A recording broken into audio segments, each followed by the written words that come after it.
നമസ്കാരം സുഹൃത്തുക്കളെ, എല്ലാവർക്കും എൻ്റെ ചാനലിലേക്ക് സ്വാഗതം. ഇന്ന് കുറച്ച് കാപ്പി കൃഷി ചെയ്യാനുള്ള പരിപാടിയാണ്. കോട്ടയം ജില്ലയിലെ ഇരാറ്റുപേട്ടയ്ക്കടുത്തുള്ള മേലെടുക്കം എന്ന സ്ഥലത്താണ് ഈ കൃഷി ചെയ്യാൻ ഉദ്ദേശിക്കുന്ന സ്ഥലമുള്ളത്. ഏതാണ്ട് ഇല്ലിക്കക്കല്ലിൻ്റെ താഴ്ഭാഗമൊക്കെ ആയിട്ട് ആണിത്. അതിനായി വളമൊക്കെ ഇറക്കി വെച്ചിട്ടുണ്ട്.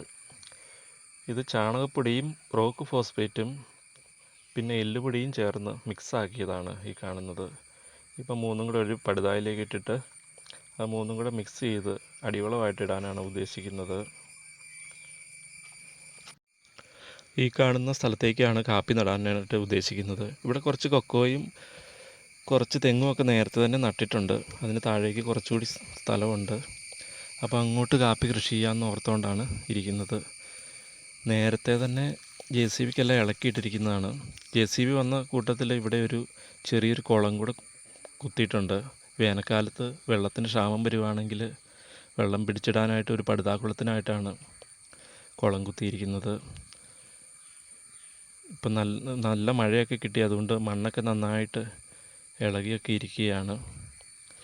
അപ്പം കൃഷി ചെയ്യാൻ ഏറ്റവും പറ്റിയ സമയമാണിപ്പം.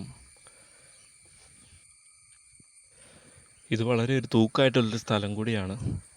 സൂക്ഷിച്ചു പോയില്ലെങ്കിൽ പെട്ടെന്ന് താഴെ എത്തും. ഇവിടെ കുറേ ഭാഗം കാപ്പിത്തൈ എല്ലാം വെച്ചതാണ്. ബാക്കി ഭാഗം ഇനി താഴേക്ക് കുറേയും കൂടെ വെക്കാനുണ്ട്. ഉദ്ദേശം 1000-ഓളം തൈകളാണ് വെക്കാനുമായിട്ട് ഉദ്ദേശിക്കുന്നത്. ഈ ഭാഗത്തൊക്കെയാണ് ഇനി തൈ വെക്കാനുള്ളത്. ഇതൊരു മലമ്പ്രദേശമാണ്, കാണുമ്പോൾ അറിയാലോ. താഴോട്ട് നല്ല തൂക്കാണ്. മഴയൊക്കെ പെയ്തു കഴിഞ്ഞാൽ താഴെ എത്തുന്നത് വളരെ വേഗത്തിലായിരിക്കും. ഇടി മിന്നലൊക്കെ പെട്ടെന്ന് ഏൽക്കുന്ന ഒരു സ്ഥലം കൂടിയാണിത്. ഇത് ഇല്ലിക്കക്കല്ലിൻ്റെ താഴ്ഭാഗമാണ് ഇത്. അപ്പോൾ ഒരാൾ തൂമ്പായ്ക്ക് കുഴി കുത്തി അങ്ങ് പോകും. കുഴി കുത്തി ഒരാൾ വളം കൂടെ ഇട്ട് പോകും. നേരത്തെ തയ്യാറാക്കിയിരിക്കുന്ന വളം കൂടെ കുഴിയിലേക്ക് ഇട്ട് പോകും. അടുത്ത് വരുന്നയാൾ തൈ വെച്ച് പോകും. അങ്ങനെയാണ് ചെയ്യുന്നത്. വളം ഇട്ടതിന് ശേഷം ചെറിയ കൈത്തൂമ്പായ്ക്ക് ഒന്ന് ഇളക്കി കൊടുക്കും. വലിയ തൂമ്പായ്ക്കാണ് കുഴിയെടുക്കുന്നത്. കൈത്തൂമ്പ കൊണ്ട് മിക്സ് ചെയ്ത് മൂടാനായിട്ട് ചെറിയ കൈത്തൂമ്പയാണ് ഉപയോഗിക്കുന്നത്. നമ്മൾ മേടിച്ചുകൊണ്ട് വന്ന തൈയുടെ പ്ലാസ്റ്റിക്കൊക്കെ മാറ്റിയ ശേഷം കുഴിയിലേക്ക് വെച്ചിട്ട് 4 സൈഡിൽ നിന്നും മണ്ണ് വെട്ടി ആ കുഴിയിലേക്കിടുന്നു.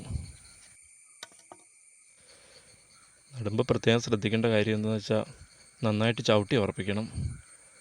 അല്ലെങ്കിൽ ഇവിടെ നല്ല കാറ്റൊക്കെ ഉണ്ടാകുന്ന ഒരു സ്ഥലം കൂടിയാണ്. നന്നായിട്ട് ചവിട്ടി ഉറപ്പിച്ചില്ലെങ്കിൽ കാറ്റൊക്കെ പിടിക്കാൻ സാധ്യതയുണ്ട്. കാലുകൊണ്ട് 4 വശത്തു നിന്നും നന്നായിട്ട് ചവിട്ടി ഉറപ്പിക്കുകയാണ് ചെയ്യുന്നത്. ഇപ്പോൾ ഉദ്ദേശം ഒരു 600 തൈകളോളം വെച്ച് കഴിഞ്ഞു. ഇനിയൊരു 100-300 തൈയും കൂടെ ഉണ്ട്. താഴേക്ക് കുറച്ച് സ്ഥലം കൂടെ ഉണ്ട് താഴേക്ക്. അത് ഇന്നത്തെ പണി ഇതോടുകൂടി നിർത്തുകയാണ്. ഇനി നാളെ വീണ്ടും ബാക്കി തൈയും കൂടെ വെച്ച് തീർക്കണമെന്ന് ഉദ്ദേശിക്കുന്നു. അപ്പോൾ എല്ലാവർക്കും